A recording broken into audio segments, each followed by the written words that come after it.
Dear students, आज हमने 71st BPSC को ध्यान में रख मेंस को ध्यान में रख करके एक ऐसे टॉपिक को चुना है जो 70th बीपीएससी मेंस में शॉर्ट नोट्स के रूप में आया है। जीएस फर्स्ट पेपर का सेक्शन फर्स्ट में जो कल्चर सेक्शन है, कल्चर में 3 पे से 3 टॉपिक है। Patna Kalam, Pala art and architecture and modern art and architecture. Patna Kalam short notes में आया है, मॉडर्न आर्ट भी शॉर्ट नोट्स में आया है और पाल आर्ट एंड आर्किटेक्चर इधर नहीं आया है, जिसकी चर्चा हमने पिछले क्लास में उसको डिटेल हमने उसकी ड्राफ्टिंग की थी। आज हम पटना कलम की ड्राफ्टिंग करेंगे, क्योंकि मेरी संभावना बनती है कि मेंस में इससे रिलेटेड फुल क्वेश्चन में आ सकता है। प्रश्न यह है कि पटना कलम की मुख्य विशेषताओं को या तो एनालिसिस कीजिए जिस रूप में प्रश्न आए, इसके फीचर्स क्या क्या होते हैं। इस तरह के प्रश्न में सबसे पहले हम क्या देंगे, उसका एक इंट्रोडक्शन देंगे। इंट्रोडक्शन में क्या बताएंगे, हम ये बताएंगे कि जब मुगल एम्पायर का डाउनफॉल हो रहा था, बहुत सारे मुगल जो पेंटर्स थे, आर्टिस्ट थे पेंटिंग के, उन्हें वो संरक्षण मिल नहीं रहा था। तो वह भारत के विभिन्न क्षेत्रों में वो माइग्रेट किए, स्थानांतरित हुए। उन्हीं में से कुछ मुगल चित्रकार बिहार की राजधानी पटना में आकर शिफ्ट हुए, ठीक है। और यहाँ की जो लोकल कला शैली थी, चित्रकला शैली थी, उसने भी उनको प्रभावित किया। प्लस कंपनी रूल था, तो यूरोपियन चित्रकला शैली भी उनको प्रभावित किया। तो मुगल पेंटिंग, लोकल पेंटिंग और यूरोपियन पेंटिंग तीनों का मिक्स रूप, जो एक क्षेत्रीय कला शैली के रूप में विकसित हुई, चित्रकला के रूप में, उसे ही हम पटना कलम के नाम से जानते हैं, ठीक है।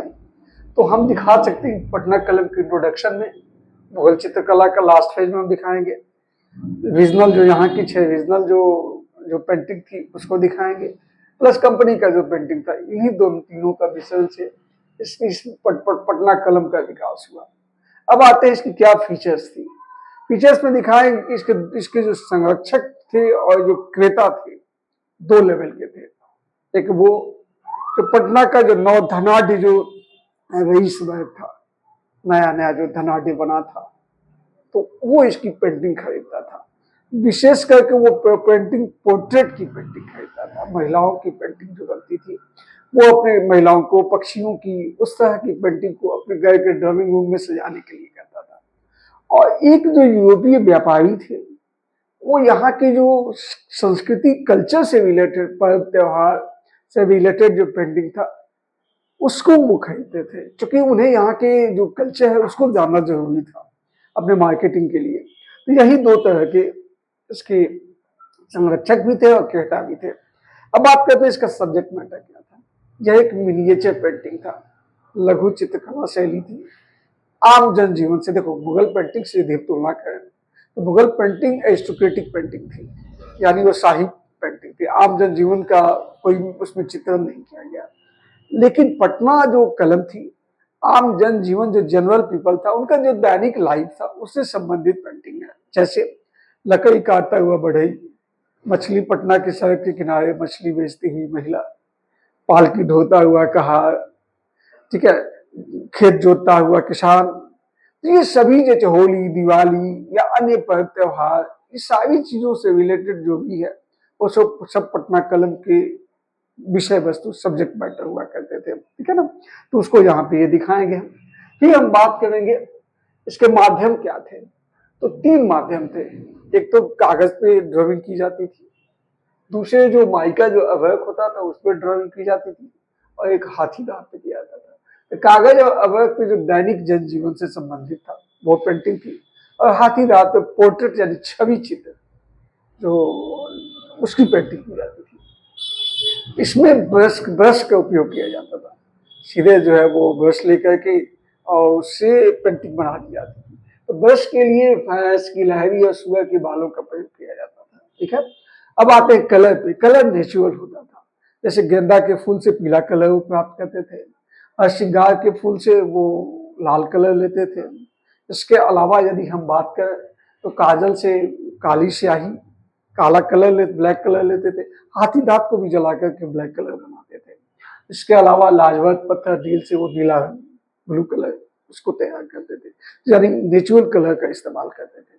बात करते हैं प्रमुख चित्रकार। तो पहला जो प्रमुख चित्रकार था उसका नाम था सेवक राम। सेवक राम ब्रश लेकर के छवि चित्र बनाने में माहिर था। सीधे ब्रश लिया और कोई ये क्या कहता है स्केच नहीं बनाता था, सीधे कलर लिया, ब्रश लिए और सीधे जो है वो पेंटिंग कर देते थे। तो छवि चित्र बनाने में माहिर थे। उन्हीं के बाद में पैरेलल लिखते हुए हुलासलाल, झुमक लाल, महादेव लाल की पेंटिंग थोड़ा कल्पना का भी सहारा लिया गया। जैसे एक बिरहनी जो एक नायिका है जिसका पति बहुत मतलब दूर है, साथ में नहीं है, तो उसकी याद में जो एक अवसाद ग्रसित है, उस पर सामने पर्णकुटी बनी हुई है, वो बैठी हुई है और एक कुत्ता भी सोया हुआ है, आसमान गहरा नीला है, सारे माहौल को थोड़ा सा डीप बना रहा है। इस तरह की पेंटिंग महादेव लाल की बेहनी नायिका का पेंटिंग है। इसी तरह से माधव लाल का एक पेंटिंग है जो ये भी एक बेहनी नायिका ही है, जो अपने पति की याद में बीना बजाते हुए उसको दर्शाया गया है। शिवलाल की पेंटिंग मुस्लिम निकाह की पेंटिंग है। जमुना प्रसाद की पेंटिंग है बेगमों की शराबखोरी, जो किटी पार्टी जो आज के संदर्भ में कहें उस समय जो है खाली रहती थी बेगमें, तो उनकी एक पार्टी चलती थी शराबखोरी के। ईश्वरी प्रसाद पटना कलम के अंतिम चित्रकार थे, लेकिन उन्होंने अपना सेंटर कलकत्ता को बनाया। ठीक है, यही कारण है कि बाद में चलकर रविन्द्रनाथ टैगोर, अवनींद्रनाथ ठाकुर के चित्रों पर पटना कलम का प्रभाव सहजता रूप से देखा जा सकता है। ठीक है, राधा मोहन बाबू इसके अंतिम संरक्षक थे। अब आते हैं इसका पतन कैसे हुआ। पतन के 2-3 मेजर फैक्टर थे। एक तो फैक्टर ये था कि जो औपनिवेशिक शासन थी उस समय, उसका चित्रकारों को कोई सपोर्ट नहीं मिला, जो संरक्षण होना चाहिए वो नहीं मिला। दूसरी जो महत्वपूर्ण बात थी कि 1870 में कैमरे का आविष्कार हो गया, तो कैमरे के आविष्कार से फोटोग्राफी बनना शुरू हुआ, तो फिर हाथ से बनाई हुई पेंटिंग को लोग लेना कम पसंद करने लगे। ठीक है, जैसे आज के डेट में क्या सीधे उल्टा हो गया है। तो ये एक था। तीसरा जो महत्वपूर्ण था इसकी मुकाबला एक ट्रेडिशनल पेंटिंग थी जो फैमिली बाई फैमिली चलती थी, वो थी मधुबनी पेंटिंग। और शेष की प्रतिस्पर्धा हुई, उसके सामने टिक नहीं पाई। इन्हीं सब कारणों से पटना कलम का जो विकास होना चाहिए उसे उतना हो नहीं सका। वही सवाल इसे कंक्लूजन में अपने निष्कर्ष में दिखाओ कि इतना सब होने बिना संरक्षण के भी लगभग 2 दशकों तक, ठीक है ना, 2 शतकों तक, 200 वर्ष तक, 2 शतकों तक यह पटना कलम विकसित होती नहीं, बिना संरक्षण के एक स्वतंत्र रूप से अपना अस्तित्व बनाए रखी। ठीक है, आज बिहार सरकार द्वारा समय समय से इस संदर्भ में प्रदर्शनी की जा रही है, फिर से इसको रिवाइव करने का प्रयास किया जा रहा है। और बहुत ही हाल में 15 दिन पहले इसकी एक प्रतियोगिता भी आयोजित की गई थी, पटना में ही की गई थी। तो इस तरह से पटना कलम का ये जो एग्जामिनेशन पॉइंट ऑफ व्यू से बात करें, ये सारी चीज़ों को आप दर्शा सकते हैं। तो आज का हमारा यह टॉपिक हम यहीं पे समाप्त करते हैं। हम अगले टॉपिक पे आएंगे तो मॉडर्न आर्ट एंड आर्किटेक्चर को भी देखेंगे, तब हम आ जाएंगे नेशनल मूवमेंट पे। एग्जाम पॉइंट ऑफ व्यू से जो भी चीज़ें हैं उसकी डिस्कस करेंगे, और हम कोशिश कर रहे हैं कि बीच में ही जो है करंट अफेयर के जो मेन टॉपिक है उसको भी एनालिसिस कर लें एग्जाम पॉइंट ऑफ व्यू से। तो चलिए मिलते हैं अगले वीडियो में। तब तक के लिए आप इस वीडियो को लाइक भी कीजिए, शेयर भी कीजिए और निश्चित सब्सक्राइब निश्चित रूप से कीजिए। तो मिलते हैं अगले सेशन में, तब तक के लिए थैंक यू।